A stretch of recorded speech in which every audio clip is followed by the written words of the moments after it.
સોટલી ઉજી આ કાયામાં અનંત નામ ભર્યા છે તો મન વહે ક્યાં? આ મન ક્યાં વહતું છે?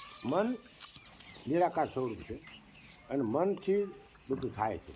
મન જો કાબુ ન રહે તો સંતો કાંઈ કરી જાય નથી, આપણે ત્યાં નથી કરી શકતા. મન ભાગે એટલે મન અને આ શબ્દ ભલે ભાગતું પણ ભેગું રહીને ભાગે છે ને. ભેગું રહીને ભાગે. આ 3.5 મનની કાયાને ઉઠાઈને મન લઈ જાય છે. હવે આમાં મન વહે છે ક્યાં? આમાં મનનો વજન કેટલો? કાયાનો વજન થઈ જાય હમણાં જોવું હોય તેમ 50 કિલા થાવ 60 કિલા ના થાવ, પણ મનનો વજન કરવું હોય શું કરવું? મનનો તો મન વહે છે ક્યાં? સંતોએ કીધું કે તનવાડીમાં મન કેવડા અમૃત સદકે બેન પ્રાણ પુરુષના બાગમાં અજબ રચ્યા બે ફૂલ જોવું હોય જોઈ લે.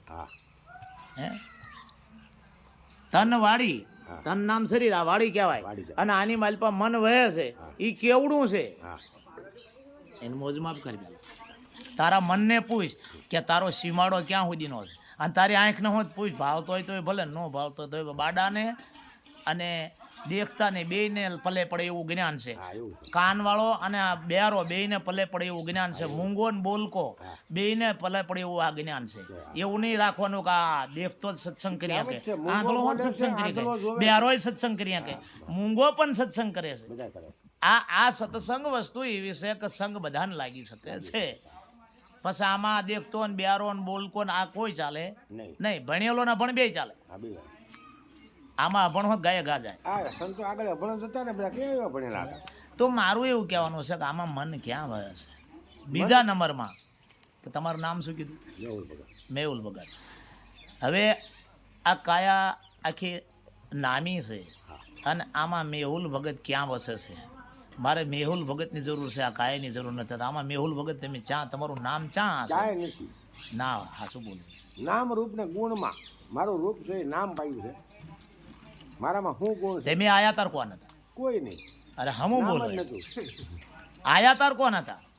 તમે નામ નથી હારે લાયા 100%. આયા અનામી જાય ને અનામી નામ ક્યાંથી લાય? નામને અનુમેરમ રહે જાનત વિરલાય, કોઈ જાકુ સદગુરુ મિલે તાકો માલુમ હોય.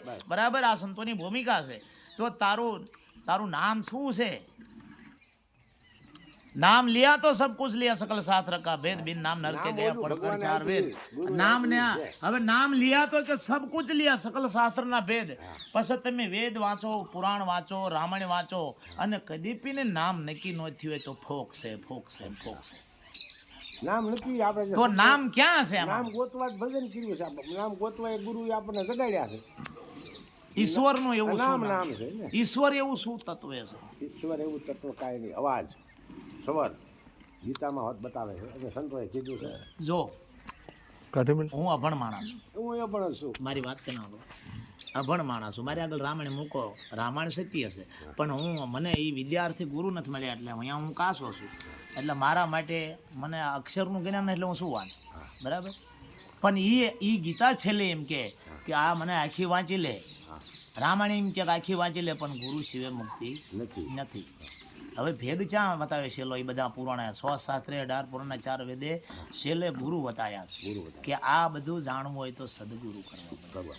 એવું કીધું ને. હવે એ સદગુરુ છેલ્લા તમને કહે છે કે ભાઈ હવે શું લેવું છે, તમે જે કહો એ અમે આપી. એનું એક કારણ છે કે ગુરુ રહ્યા ને એ કોઈના જેવા તેવા નથી. બધાના ગુરુ સમરથ છે, પણ સમજવા વાળામાં ફેર હોય.